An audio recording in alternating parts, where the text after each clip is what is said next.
So here's a segment that you probably don't even want to think about, because it's November, we're starting to think about Thanksgiving, Christmas, but how about thinking about next spring and planting bulbs? Because now is a great time, late October, early November, a great time to plant bulbs. Most people think about planting bulbs in September, and it's really, especially for tulips, really too early. So now would be a great time, the ground's not frozen, and there's bulbs everywhere. But here's the thing, there's no immediate payback, right? You put the bulbs in and you're not gonna see them till spring. But I'm telling you what, in the spring, when those bulbs come up, you will be so happy that you got in and planted your fall bulbs. So all kinds of bulbs, daffodils, crocuses, obviously are really early. That's hyacinths, probably one of the most fragrant of the bulbs. But of course, the number one, those are all and here's another little one that you see in a lot of times along the street, little snowdrops. So those are very cool as well. Of course, I showed you the wrong. That's not really the snowdrops. Let's do this properly. There it is. Okay. So planting the bulb, tulips, number one by far. So here's a tulip bulb. So people always go, well, how do you plant it? Point up.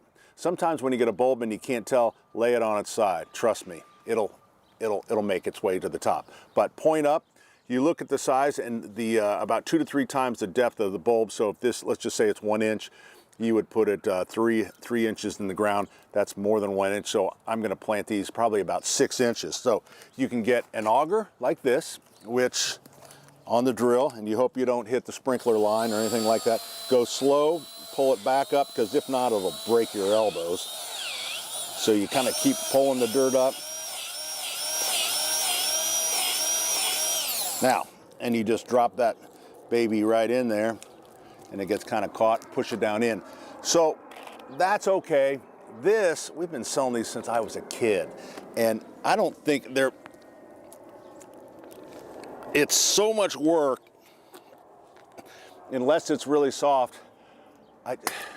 Just not a big fan of those. Now, there's some long-handled ones, not bad. So I think for the best impact, the way to plant is to do it in mass. So you can kind of see where I have dug out a 6-inch little plot here. And I will tell you, our good old Indiana clay is not great for bulbs, because you want to have kind of a well-drained soil, nice and moist. So what I would do, whatever you have in the garage, this is potting mix, I would put a little bit on top or on the bottom, and then we'll put it on the top as well. So I'm going to plant yellow and red tulips, and I'm just going to take these things, and you just put them in. I wouldn't put them in straight rows. I would kind of mix them up a little bit. I guess I should have planted some of these first before I did this, because I'm not sure. But you know what? I'm new here. I'm new. So we're going to get this thing. So you just can put, and you can put them usually, I don't know, inch apart or so. Fill them back with dirt. Oh, don't forget a little bit of bulb food, like so. Put the soil over the top. Then if you have squirrels and stuff, chicken wire over the top, pin it down, and then mulch over the top of it. I know you don't want to think about this now, but in spring you're going to be really happy.